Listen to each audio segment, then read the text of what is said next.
O'Connell, more affectionately known now as Jacqueline O'Connell's older sister.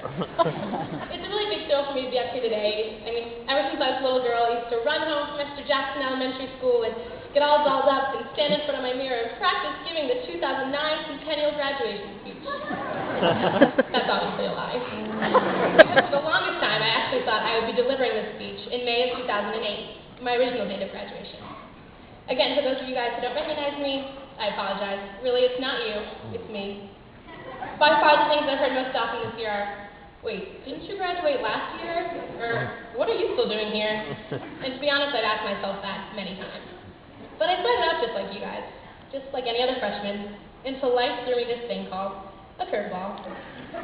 In August of 2004, I walked the halls of Centennial for the first time. Like most freshmen, I figured it'd be the typical 4 years of football games, AP classes, driving, prom, and for the most part it was.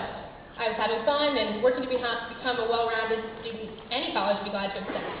Which is why during my junior year, after having taken 5 years of Spanish, I decided to switch into a level 1 German class. It was in this class that my teacher told me about a year he spent living abroad as a high school exchange student. He mentioned that he went through a highly accredited scholarship program and he asked if anyone in the class was interested. Now, I was definitely curious. I always thought I would study abroad in college, but to spend my senior year in a country where I hardly knew the language, no thanks. I definitely wasn't interested. But embarrassed by the lack of enthusiasm from the rest of my classmates, I raised my hand and got an application. 9 months, 6 essays, an interview, and one long, grueling internal conflict later, and I was on my way to Germany, ready to spend my senior year in a foreign country. And now looking back, I can honestly say, 3 years after this whole process began, that moment in German class was the most wonderfully received curveball I've ever received. That year abroad was the greatest experience of my entire life. All 19 years of it. And now here I am, back from Germany, back from my 5th year as a student of Centennial, finally ready to fulfill the goal I set back in 2004, to graduate high school. My parents must be so proud.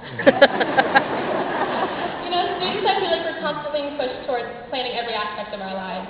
Which APs we're going to take, which extracurriculars we're going to be involved in, what we're doing after high school. And that's definitely not a bad thing. It's never wrong to plan for your future. But it is wrong if we allow set plans to hinder us from experiencing some of the best of what life has to offer, which is the unexpected. We don't know what the future holds, but that's the beautiful thing about our journeys. It's not about the knowing. It's about taking life as it comes our way and jumping at every incredible chance that the universe presents us with. It's about not being afraid to say no to the norm, and about having the courage to stray off the forged path. You know, sometimes I think the world knows us better than we know ourselves. It knows that we aren't all meant for a 4-year university.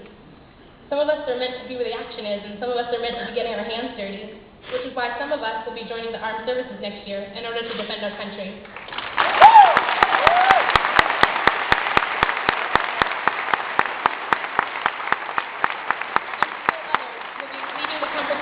In order to travel abroad to help those in need.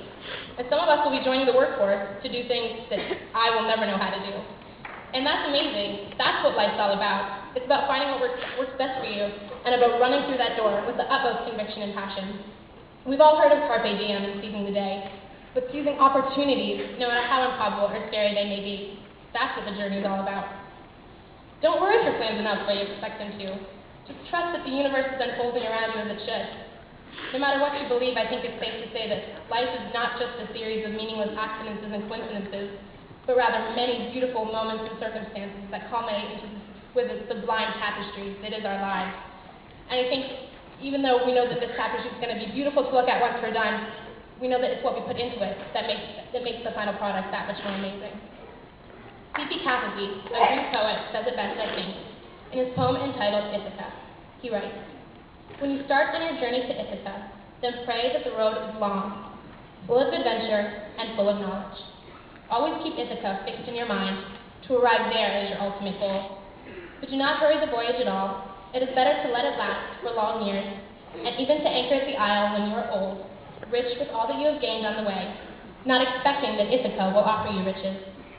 Ithaca has given you the beautiful voyage. Without her, you would have never taken the road. And with the great wisdom you have gained, and with so much experience, you must surely have understood by then what Ithaca means. We may not know yet what our Ithacas mean, but we need to realize that the journey is its own reward. I think that's been proven to us during our time at Centennial. but our journeys go far beyond our life in the fortress, which is why I would like to extend a wish to the class of 2009 and to everybody here today. I wish that whatever you face in the noisy confusion of life, that you always find peace, and that whatever your aspirations are, that you never give up and you never turn your back on a wide open door. I hope you all remember to enjoy the path you're on, and I pray that each of you has a beautiful voyage, and that you all reach your Ithacas after a long, long journey, full of adventure and full of knowledge.